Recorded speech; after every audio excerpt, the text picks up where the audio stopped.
everybody. I am Mahohori Makene.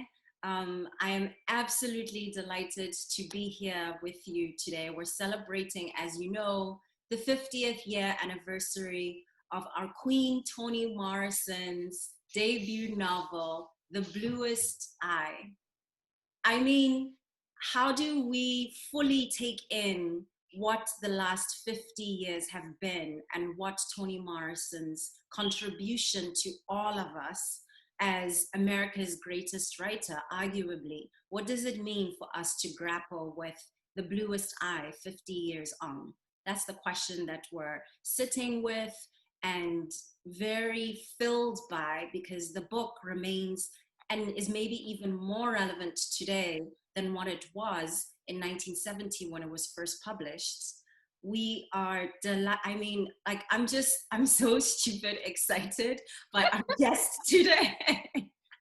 We're gonna have to maintain all composure and remember all the good manners our moms taught us. But I'm both extremely humbled and excited and moved to be joined by this great poet and writer and thinker and mother and grandmother, Nikki Giovanni, who has raised many of us. I mean, we don't know her personally, but she feels like somebody on the page who has given us the kind of sustenance that mothers and grandmothers pass on from child to child. I know that Miss Nikki is influenced very greatly by her own grandmothers and from a long lineage of these gorgeous oral storytellers, and that shines through when you listen to her sharing her own poems. So it just feels so right to be here celebrating one of our greatest ancestors with the one and only Miss Nikki Giovanni. And maybe I should begin first by asking, how do you like to be, what is the best way that you like to be called? Is Miss Nikki okay? Just Nikki is fine by me. I'm very comfortable with that. That's my name. And actually, I have a son, as you know, and I always sign my letters to him, Nikki, your mother. And so he's in the habit now of saying, Thomas, your son, and just in case there's some other Thomases around. So, a name, I'm Nikki, and I'm very comfortable with that. And I'm delighted to be here with you to discuss Toni's work, or particularly The Bluest Eye, because it was a great, it is a great book, and it remains a great book. And I remember when I read it, I was living in New York, and I was living on 92nd Street and Central Park West. And I read it, and I've never taken a subway in my life. And when I read it, I wanted to meet the person who wrote it. And she was at Random House, which is down on like 53rd Street. So I started walking. I'm just a poet, so I couldn't afford a cab. And so I walked all the way down to Random House to ask, I said, hi, I'd like to meet Toni Morrison. And the security guard, not nearly what you have now, the security guard now would not even let me get that close. But the security guard said, well, is she expecting you? And I said, no, she isn't. And he said, well, who are you? And I said, well, may I write my name? And I wrote my name down and asked, I'd love to meet you. And she immediately, which was very kind of her, said, ask her to wait.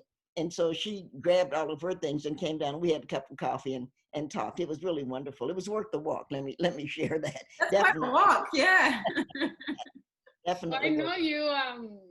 So I am Cleves Nater. I am the other co-founding member of Love as a Kind of Cure, and I am equally humbled. Maholi did such a beautiful job that I'm just gonna hold my love fest for you.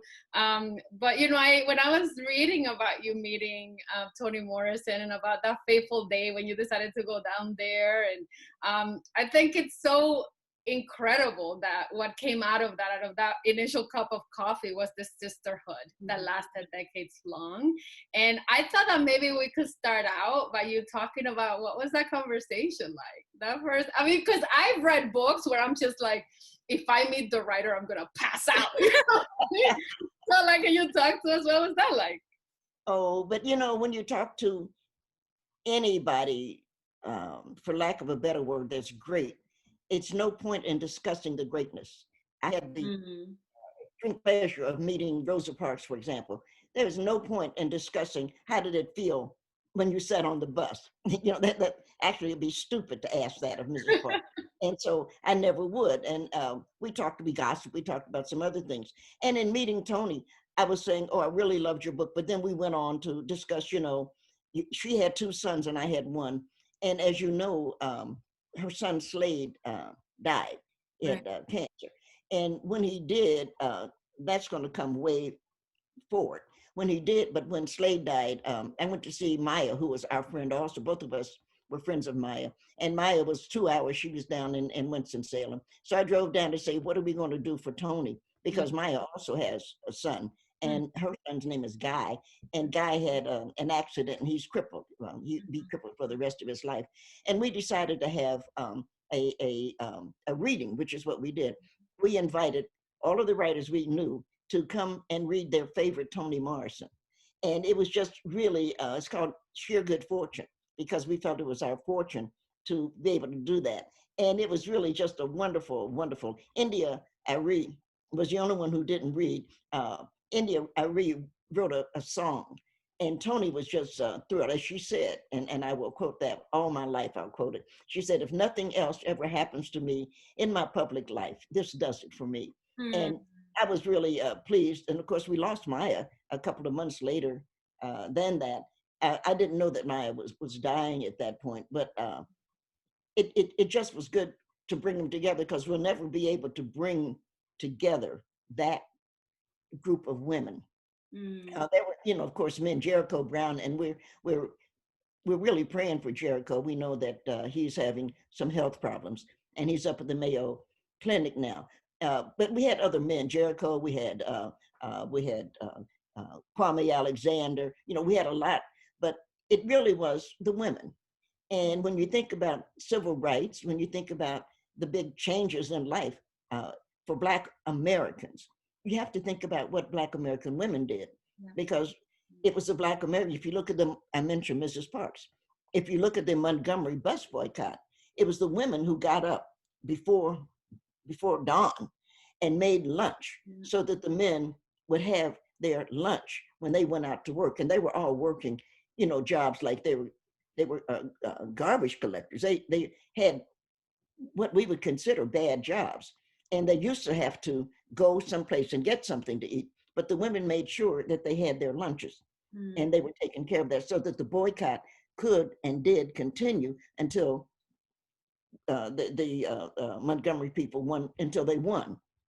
And that's going to be a big step in helping the civil rights movement. And this, of course, was in relationship to the death of Emmett Till.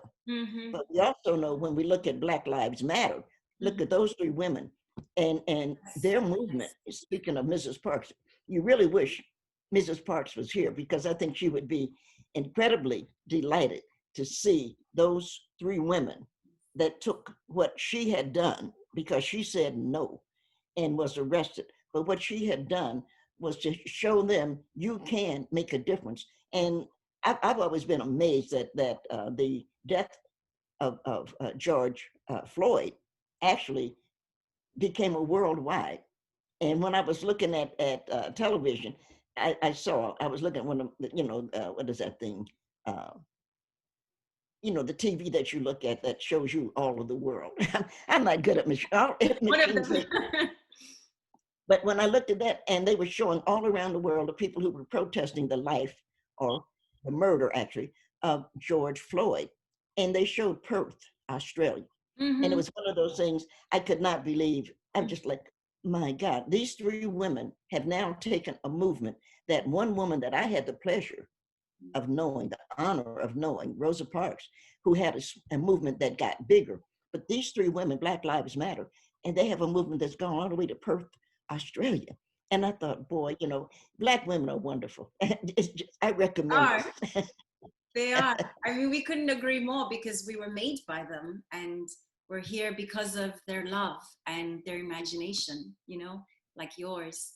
And when you speak, one place where my mind goes because I love this where you're describing our movements as grounded by the love and the dedication of women, right? But for a really long time, especially in American letters, for what, like 350 years until 1970, Black women were really invisible. And then here comes along little Pecola in the Bluest Eye. What did that mean to you? Well, of course, it's a brilliant book. And Toni is also from a place called Lorraine. Nobody ever heard of Lorraine. I'm from Cincinnati, and Lorraine is up near Cleveland. And as she herself said, she wanted to write a book she wanted to read. Now, we know that Pecola got trapped in that idea of who she should be and what she should look like. And I was doing an interview recently with the basketball team here in Virginia Tech. And I was pointing out that to a great degree, Black men have allowed white men who don't like them to determine what they should look like and what they should do and how they should respond to women, to their girlfriends or to their daughters or to their, and I thought it was really, and I just thought it was interesting because nobody's ever said to them, you can't let people who dislike you determine who you are. And that's what happened with Pecola, because Pecola needed a dream. And of course she's living, Charlie was crazy, and we know that. And we also know that Pecola is not the only young woman who has been sexually abused by her father or her uncle or her brother or whatever it is. We know that, but we know that that Pecola needed a dream to get her out of it. She let other people take over her heart. So she ended up, which I thought was interesting. And Toni and I never talked about it. And I was thinking about it when I knew I was going to talk to you. I wrote a poem called Ego Tripping. And the last line in Ego Tripping is, I mean, I can fly like a bird in the sky. And I hadn't put it together. And I'm sorry Toni's gone now because I can't ask her. But as you know, Pecola, as she went, as they say, crazy, but what she kept doing was flapping her arms, trying to fly. And I should have asked Toni, did ego tripping influence Pecola? and how Pecola, how she went forward, how Black women have decided, well, we're going to fly. And that was too bad it was too bad for Pecola, because what she needed was, as Sula, and I know that's another novel, but get to know Sula. Sula is going to use her dream. She's not going to let other people take her heart, take her love away from her. Pecola didn't have any idea of what love is. She needed a dog or a cat or a chipmunk. She needed something to love, and she never could find it.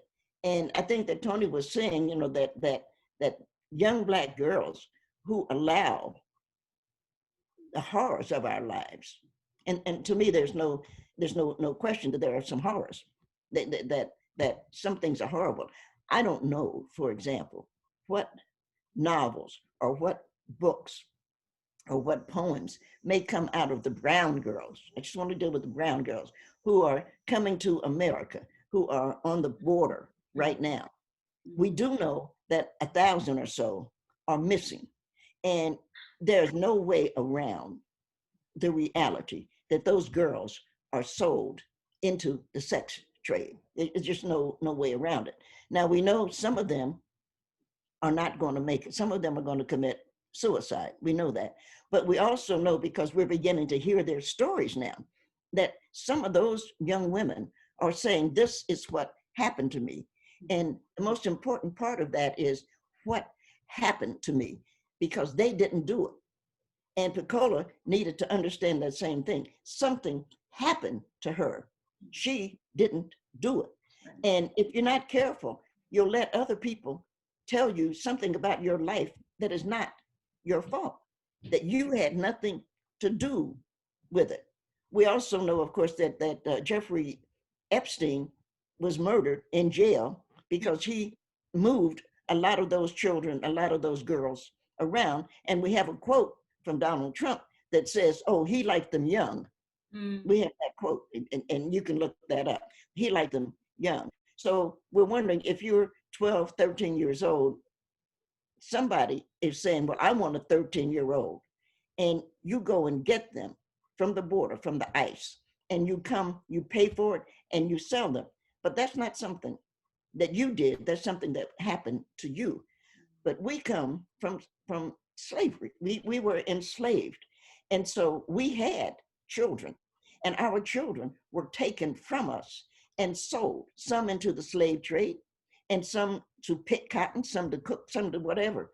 But we had to learn to let those children go and to let them know somehow that we love them. So one of the things that we did was through song. We sang some songs to them. Before they were born, we sang some songs. As they were, we sang to them. So that when they were taken from us, what they remembered was the songs that grandmother or mother sang. And that's what they have to know. I am loved. And that was so important. Pecola's not going to have it. So Toni is looking at it from one other point of view. But the reality is still, Pecola never found a way to say, I am loved. The church didn't step up. Where was the church? But then I could say, and I'm not mad at the church. I grew up in the Baptist church. My mother was AME when we moved to Cincinnati. But where's the church now with COVID-19 and Donald Trump trying to send particularly the Black and brown and yellow children to school so that they will have COVID and they will take it back and give it to other people. We have over 200,000 people who are dead right now. Where's the church saying, no, these kids are not going to go. We're going to teach them what they need to know. Somebody will say, oh, Nikki, the problem is these people, they don't know. People know. They don't have any degree. They don't know what they're talking about. But if we look at it, our ancestors, we couldn't read or write. And we taught our students. We taught them. We taught them how to count. We taught them through spiritual songs. We taught them. And we had no schools or anything. So the churches should have stepped up. They call themselves Christian. What are they doing to help the mothers? Because it's the mothers it's the single mothers who have these children, and nobody is helping. Nobody. They're trying to do this on their own. So they need schools. So the problem is now you have a child and you send that child to school. Well, you don't know who's coughing on that child. Where is the church? And why are we allowing other people who hate us to determine who can teach our children? Where's the basement in the church? And I remember basements in the church. You learned how to play the piano. No, it was always a piano. And I do not play the piano.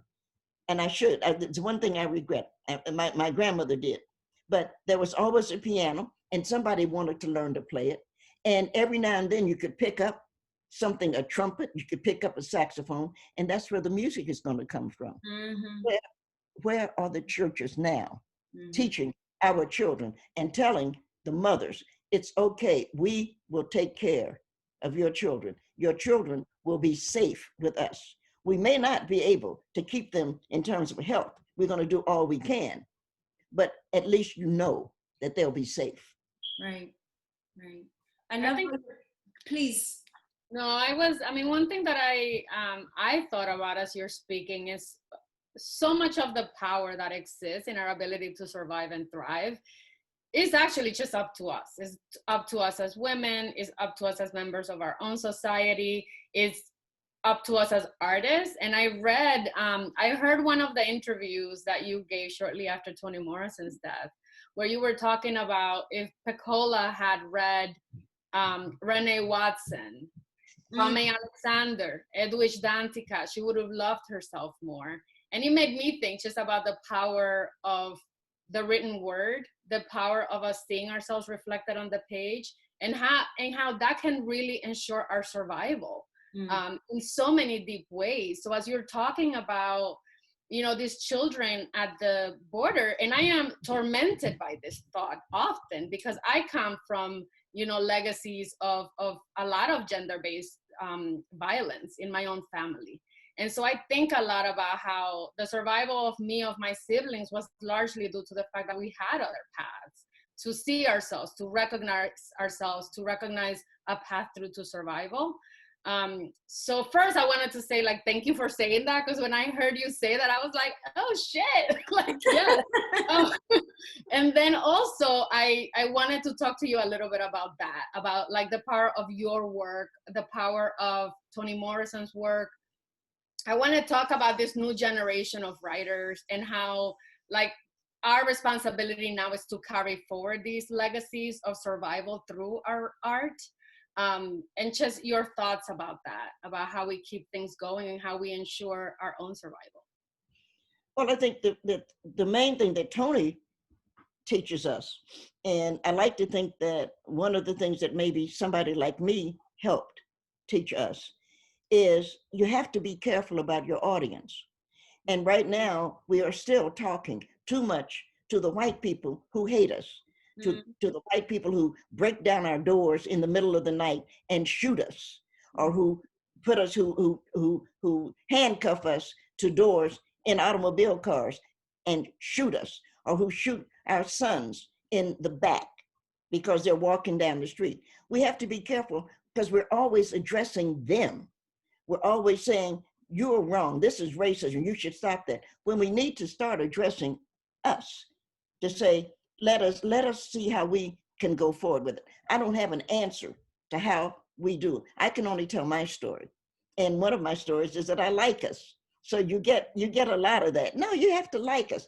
And Nicola didn't have anybody to like her. The girls wanted to, but they weren't quite ready to take that responsibility on. And I'm back to my favorite, where were the churches? We needed somebody to come in and say that this child needs something, and we're gonna provide it. Because there's some little old lady, and that's what I love about Toni. Toni kept saying, I want to find a book. I want to read a book about us. It has nothing to do with other people. It's about us. And yes, we are crazy. And she admit, I mean, we are. I would admit it, everybody would admit it. But she wanted to write a book about us and what we do that's good and what we do that's bad and why we do it. But she wanted to write a book about us. And I would say the same thing to your generation. You can't, it's ridiculous to write a book about what's wrong with white people, because it's too much wrong with white people. If you looked at the presidential debates, the Donald Trump needs to be hospitalized. But because he's crazy, that's the truth. But so is Kanye West. Kanye's crazy as a damn loon, you know that. And so what you want to do is quit trying, and Kanye wants Donald Trump to like him. Like what Michael Jackson wanted Donald Trump to like him. And that's a relationship that needs to be, if you just want the gossip, that really needs to be dealt with. Because people like me think that Donald Trump had a lot to do with the death of Michael Jackson. But I'm into like, oh, why did they do that? Of course he did. Once Michael was not a star anymore, Trump had no use for him. And it could be a problem. So Michael's gone, like Jeffrey Epstein is gone, like other people are gone. But what we're trying to do, or what I think your generation, if you're just asking, if you were taking a writing class from me, I would say, find your voice. Because you can't always address, you're not a jury. And we look at what the grand jury did with that talk about crazy Negroes, what is it, Attorney General in Kentucky. How is it that somebody can be accused, one person can be accused of shooting randomly into another house? Breonna Taylor is dead, and nobody is accused of that. And the only reason that the other people were accused probably is because they're white. But the point is, you have a story to tell. Now that's going to get addressed, and it has to get addressed, but you're not the grand jury. You have your own story to tell. Some of it is a dream. Some of it is I'm going to be happy, damn it, no matter what, until you get old enough to handle your unhappiness. You all, even you all that I'm looking at, you're too young to allow unhappiness in your life. You just can't do it because you're too young. You're going to lose control of your life. So you're going to be happy no matter what. And then you get to be 50 or 60 and you say, damn, I was unhappy at 30. You can handle looking back. I'm serious. You can handle looking back, but you can't handle it if you're just looking forward because it doesn't show you what a wonderful person you are. So you have to dream.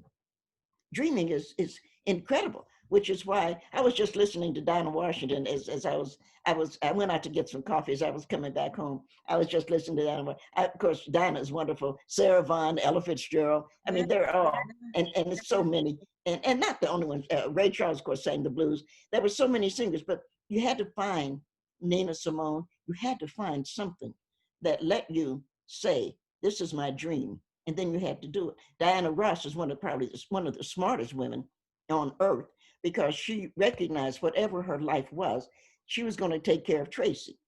And she was going to see to it that Tracy had the chances that she didn't have. I don't know Miss Ross. I don't know Tracy Ellis. I don't know any of that. I just can watch what I'm seeing of their relationship says that something positive is happening. And I wish them well, because I think it's hard to be a woman and you're coming through this world and everybody is on your case. I think it's very hard to be a woman. So I'm going to recommend that you get to be in your 70s. I'm 77. I'm going to recommend. I'm going to take that recommendation up with God. You got to get to be in your 70s because it's just nothing as wonderful as growing old. Then you can look back and realize, well, I am loved. So-and-so loved me. So-and-so tried to help me, and realize who reached out to you and how you responded to it. Some third grade teacher said, oh, I really like the way you paint. And, you paint it like diddly squat. She's saying, something that makes you happy, and you're taking that, and that's love. And so you're learning when you get to be my age, you're learning what is love, because love has nothing to do with sex. Love has to do with what you are giving people and what people are allowing you, what you all are taking. And that's what it's all about, how we give and how we take. I was arguing with my son the other day because I hate Thanksgiving. I think it's probably the dumbest so-called holiday on earth. First of all, I think it's ridiculous to put 2 turkeys in your hands, and somebody like Donald Trump especially, who's crazy and evil, to hold 2 turkeys and to say, I'm going to forgive one. Forgive them for what are they? So then you say, I'm going to forgive one and I'm going to murder the other, because it is murder.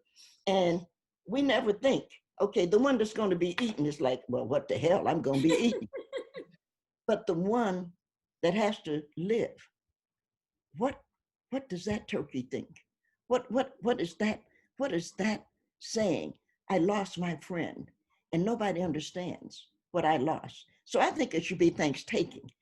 I think that we should learn what it must mean to lose something and how you have to take that love.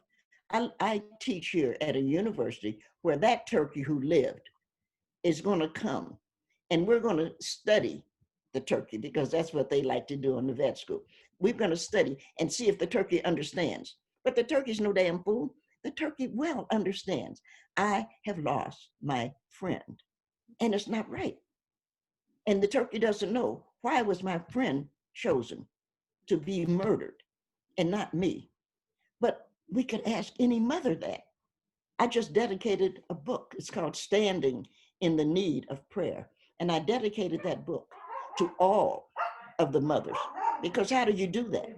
How do you understand, I lost my son, or I lost, in the case of Miss Taylor, my daughter, and somebody says, well, I'm going to write you a check for $12 million. Right.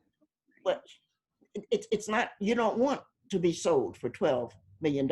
So I am one of the few Black people who I don't like reparations. I don't like the idea that they think that after 200 years of being enslaved, they can write a check. That's not the way that my world goes. I'm not a whore. Mm. And that's what upsets me. I am not. And I know that I am not a whore. So don't write a check from me.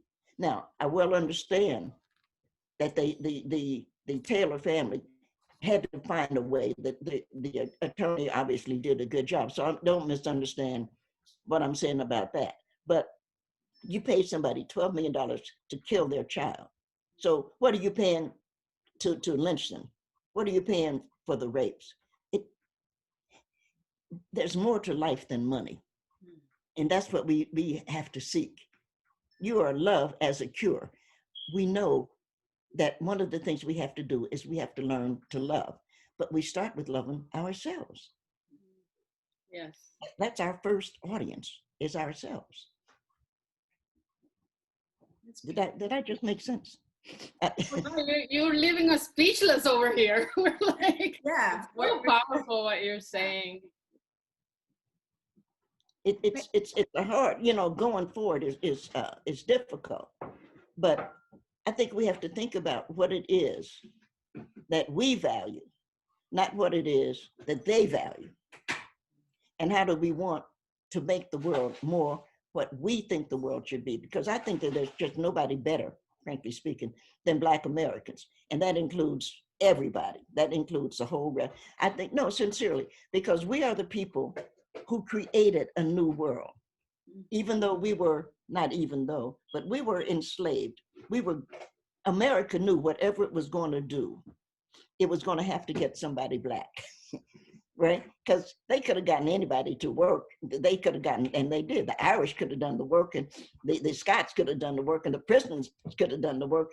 But they went and got us because they knew there had to be some level of culture, some level of forgiveness, that there had to be some level of vision.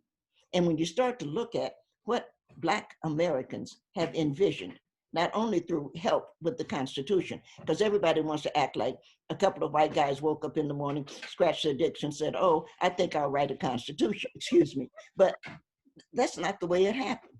Right. We talked through that.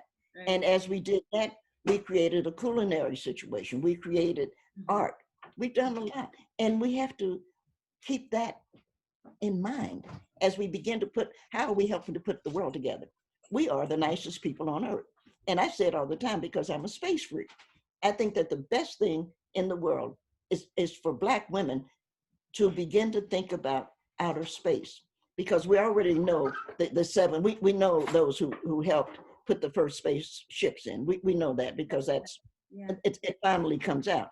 But if we're going to send anybody, speaking of Mars or Jupiter, wherever we're going to send Black women, because Black women get along with everybody.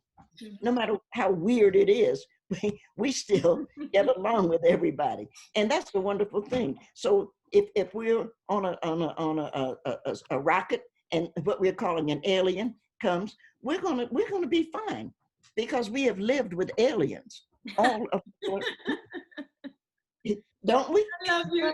Sure. You know what I was thinking about, Nikki? I was thinking a lot about the conversation you had with James Baldwin. Yeah. Maholi and I are kind of obsessed with this video. We've watched it an embarrassing number of times. And there's a part where you're talking to, and it was a really important dynamic between the two of you, because, here he is in his 50s saying, wait till you get older, wait till you understand what the world is. And you're sitting there being like, I'm not buying it. But it was really wonderful.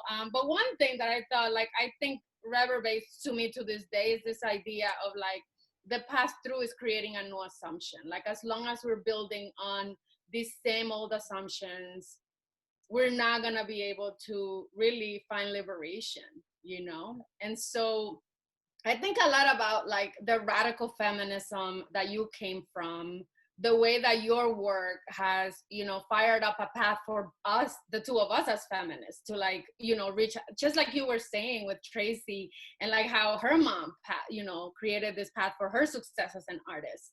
But I think a lot about what you were talking about, creating, we have to corner ourselves, you said, and create a new assumption. Mm-hmm. And what is that? What is a new assumption? Especially for today, if I can just jump in. I mean, you're reading my mind, Clevis. That question is so on my mind, especially today as we're reeling in all this double, triple pandemics. What are the new assumptions that we should be making? Well, you said triple. The racist has been there forever. Racism, that's not unusual. Everybody has to vote, and I'm saying voting. The Russians stole the 2016 election for Trump. They may steal the next one, but that's not the point. The point is we are not afraid. And I am a Christian. I grew up in the Christian church. And one of the things that I really like about Jesus is that when he was on that cross, he was not on that cross for any other reason in my mind, but to show us you can't be afraid of death. Mm. Death cannot frighten you. Do not be afraid. Do what you have to do. And I like Jesus for that, because I think that once we do know that, John Lewis, who is now passed, knows that. Toni Morrison, and whether it's in the Bluest Eye or whether it was Sula. You remember when Sula said, "Oh, wait till I tell Nell," when she was dying. She had cancer. She said, "Wait till I tell Nell." It didn't hurt at all. And what we're trying to do is look out for the people we love. One of the things Jimmy and I talked about, and that was, I think, the only time I really upset him a little bit, was he was explaining, well, you know, Black men have this pressure. And I'm going to, Mr. Baldwin, because he was Mr. Baldwin then, Black women are under a lot of pressure.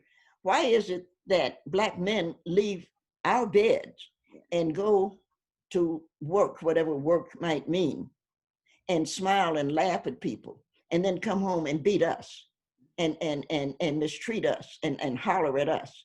And he said, well, they're letting their steam out. I said, no, wait a minute. They're lying to these people outside, and they come home and they're being what, truthful to us? I think that Black men need to understand you have to be truthful to the people you love. That's what you. So if you go to work and you know you're being abused, lie, beat this man. Don't beat me. Don't save it and come home and you hit me or hit my mother or whatever. I'm fortunate, and I think I'm fortunate. I've not been abused. I've not been beaten or something like that. But a lot of people have, and in that situation, everybody is saying, well, he didn't mean it. He was just frustrated. No, take your frustration out on the people you dislike, so that when you open that door to come home, you are opening that door to love, and you're allowing me, as your woman, wife, whatever I am, daughter, you're allowing me to love you, because you wait until you're 94 years old and you can't stand up, and then all of a sudden you're saying, honey, I always loved you. But I don't want to hear it. I really don't. I don't want to hear it. And or worse, I'm in my casket and you're standing over it and you're upset, you're crying, oh, baby, I miss you so much. No. Give me my flowers while I am alive, and take whatever else it is out. So one of the reasons that I have a great appreciation for the Black Panthers is that they stood on the steps of the judiciary in Oakland, California, with their guns, and everybody was afraid. Oh, that frightened everybody. Well, everybody ought to be afraid, because right now, especially if you're a Black man, you have to be afraid. You don't want to drive your car because you know somebody is going to roll up and shoot. Some cop's going. You're afraid to walk out your door to get a damn Coca-Cola. So why should we try to love you? Love the people who love you. Love me, because I'm trying to love you. This is what we work on. And that's what made slavery was difficult. I have no question of that. But what helped us get through it was that we loved each other. When we came in from the field and we were sweaty and tired, we didn't hit each other. We didn't scream at each other. We weren't abusive of each other. We were glad to see each other. We cuddled up. We made a family, and we built a community. That you can look at that's reality. And I don't know why we are now in freedom having trouble dealing with what we love. I don't understand why we did better in slavery than we are in freedom. I'm missing something. Right? I mean, to me, I think so much of it is like the mechanisms of patriarchy and the mechanisms of capitalism. I mean, to me, like there's no mistake in the fact that, you know, there's a carceral state, that there's, you know, when you think about Black and brown bodies being incarcerated, about just the ways in which, I mean, we've known, right, for eons that like the government has been complicit in, you know, funneling drugs into our neighborhoods. And like, you know, so to me, when we think about the tension between, you know, the family structure and how it cannot sustain these pressures, you know, I think so often the pressure then is infighting. Like there's no way, because this all, I mean, that's the conversation you and James Baldwin were having. It was like you saying, no, you lied to me. You lie all day, you lie at night. And then come home and let us build something together. The rent is gonna get paid. You can't say like, don't worry about the rent. Why are men so worried about the rent? Let's worry about creating a new world where it's like, this love is what's shielding us from all this horror, you know? And I think it's just, it's really difficult because there's no other way around it, I think. There's no other way around saying, I'm disappointed in you, you're disappointed in me, and like the family keeps breaking down, and then those in power remain in power because there's no solidarity in our communities. And I've always felt like this kindred spirit, especially for Black women writers who always created that bond. It was like whatever was happening with the men, like that's nice, but like at the end it was, you know, this sisterhood that we knew. Like when I've read about you saying, we don't talk about our work, you and Toni Morrison, we're just talk, who's the best cook? Who's making the best meal? Like that's how we sustain each other. When you talked about, I want to be a bench for my friend who lost her son. Like to me, that's the sustaining work. And I think that's why, like, especially Black women writers in this country have done transformational work that has then enabled all of the social justice, all of these movements, Black Lives Matter, all of it is because of everything you've done. You, Nikki, Toni Morrison, the Black Panthers, Angela Davis. I mean, this is the work. This is the bedrock on which we stand, right? I'm thrilled that you would say that, but sisterhood is incredibly important, and we do stay with each other. And as I said, there's nothing, there truly is nothing to say to anybody who's done what, for example, Toni Morrison. We really don't discuss her work. Why would we do that? She's written it and I've read it, and the end of that. Now, who fries the best fish? That's the real question. So who does fry the best chicken?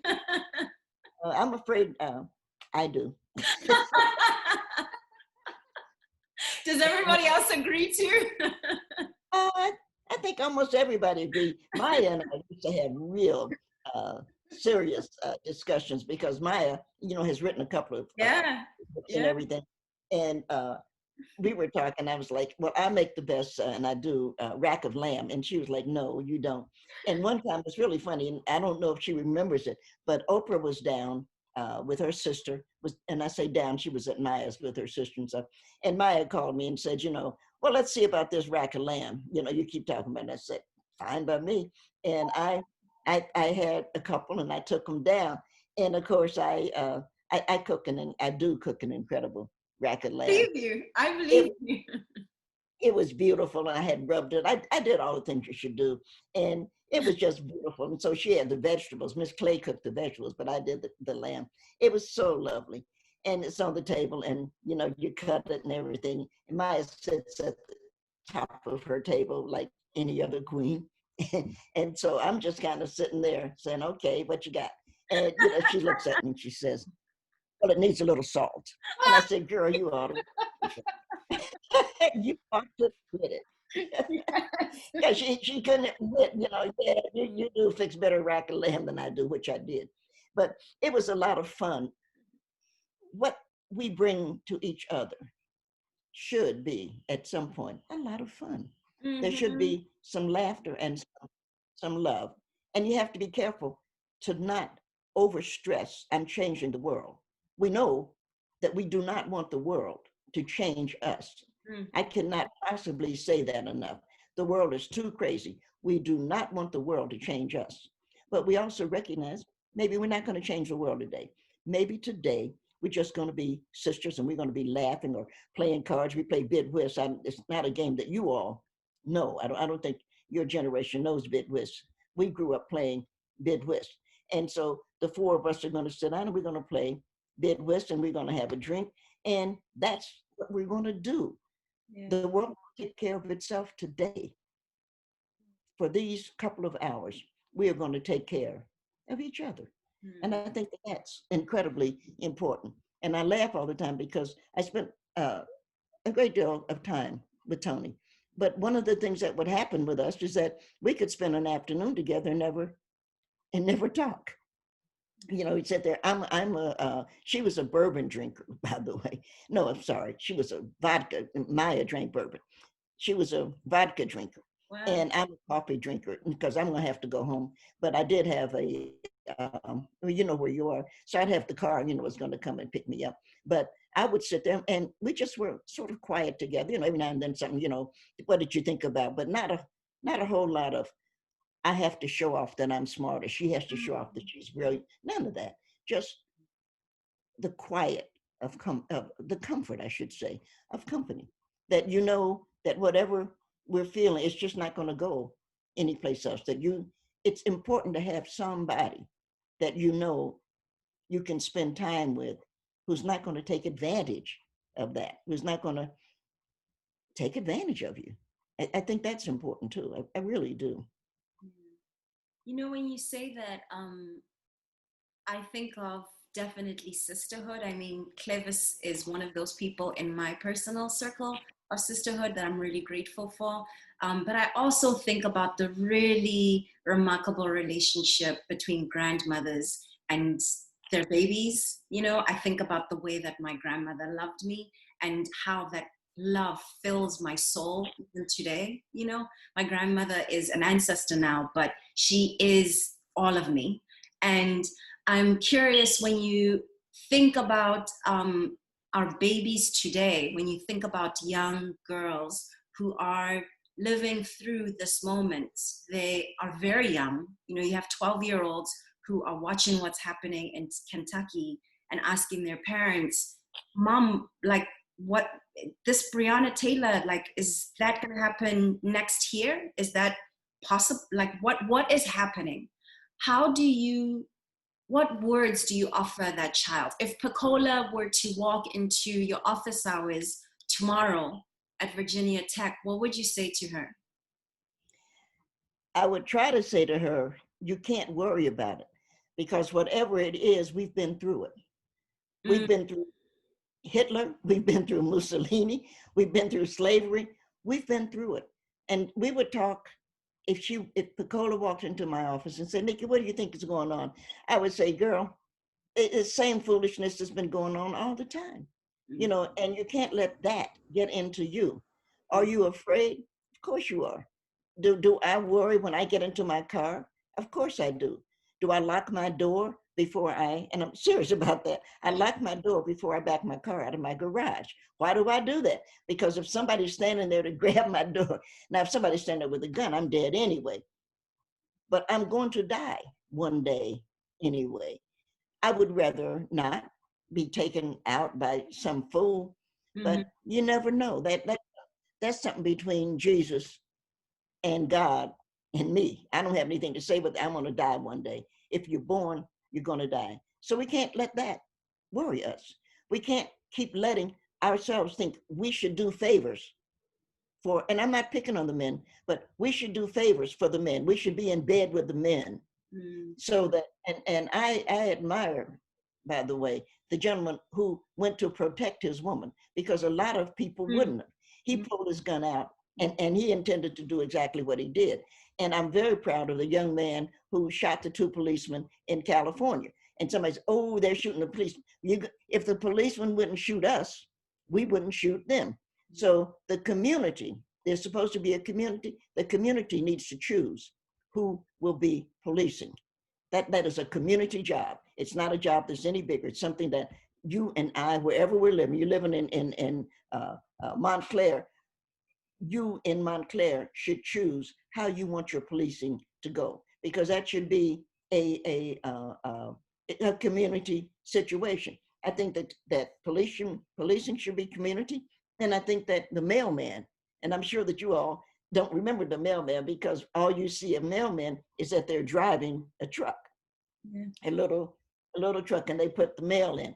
But mailmen, when I was growing up, when I was your age, would walk, and they would walk and deliver the mail. So they knew you.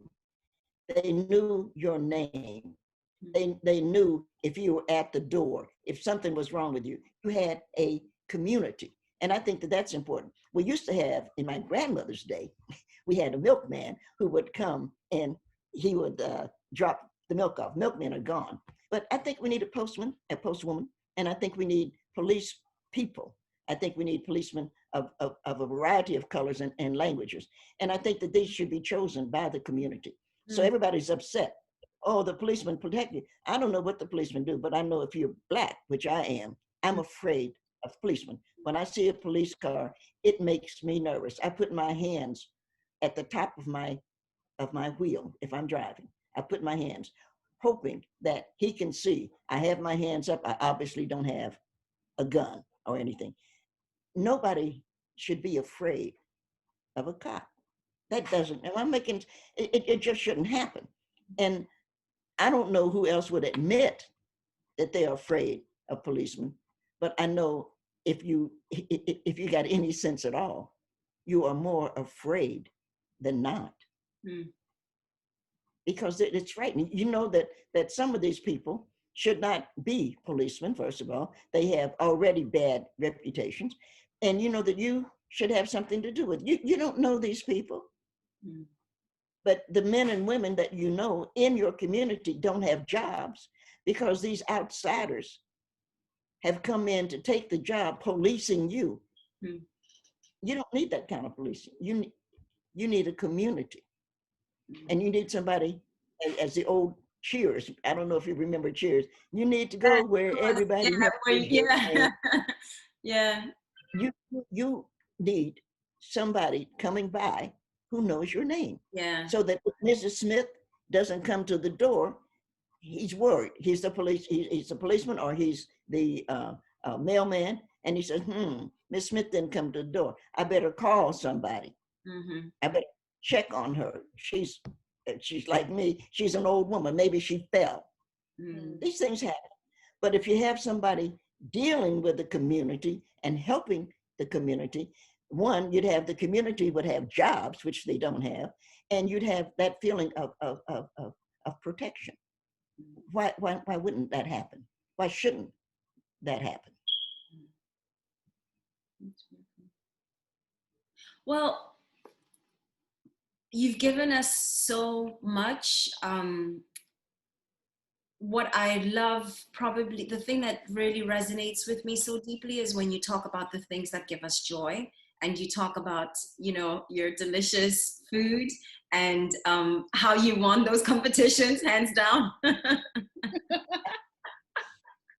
I gotta admit, talking about food for just briefly, I will never make my grandmother's biscuits.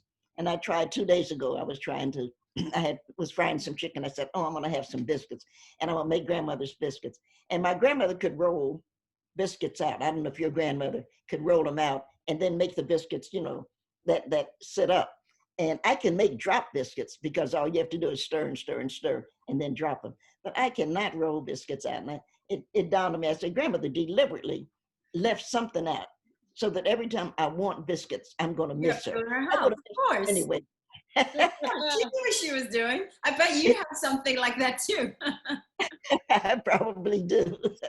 But as a way to offer something to that young Pecola, I'm curious, what is giving you life right now?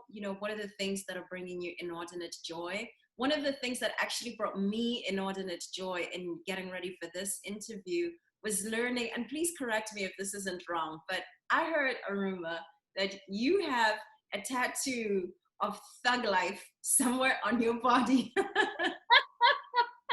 I don't know if you I see absolutely it. favorite rapper honoring Tupac. Like, I mean, if that's not goals, We're just gonna momentarily go like this. if that's not goals, like, No, no, that's but you hear my it's true. I'm sorry about that. Yeah, no, I do. And I have a couple of neighbors who are really sweet. One is 9 and one is 6. I have a fish pond. And the youngest neighbor, I think is going to end up being one of the nature kids. So she's really interested. You know, she'll say, I caught a cricket, and she'll bring you the cricket. I'm feeling sorry for the cricket, but I will never say that to her because she's trying to deal with this is a cricket and this is what it looks like. And they come over sometimes. I feed my fish every day at about 6 o'clock. And if they're not busy, they come over and somebody is. What kind of dogs do you have? It might have been my high pitch. The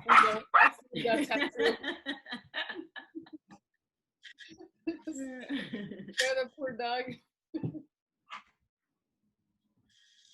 The dog is like, why aren't I being interviewed? What is this? It's probably just another dog walking down the street, and she hates that. So I apologize for it. Oh, don't. Not at all. Okay. But they come over, you know, if they're not busy, their mother will bring them over. And I always like that about her. She doesn't let them wander the street because it's a lot of dogs. My dog is a Yorkie, so there's nothing she can do, but they're big dogs in the street. So she'll bring them over. She'll say, you want to go feed the fish with Nikki? And they'll come over and they'll help feed the fish. And that's a nice thing. That's fun. I enjoy watching. I have about 20 goldfish, and I really enjoy watching them eat because fish, you know, and so you put enough in, as you know, that they will eat in about 2 or 3 minutes. So that, because fish have no stomach, and if you overfeed them, of course, they'll die. Yeah. And I guess the same is true of us. But I really enjoy my fish pond, and I really enjoy sitting there when it's getting cold now, but in the summer, I like to sit there and have a glass of champagne and just watch them swimming around. That's what champagne was made for. And I think life is interesting, so I'm going to recommend it. I think you should stay alive. I think I do. Suicide is very high in the young generation, as you know. Suicide is extremely high. And I don't think you can give up on life. If we can come through enslavement, we surely can come through freedom. Yes, powerful words. I think that's a perfect place to say thank you for joining us.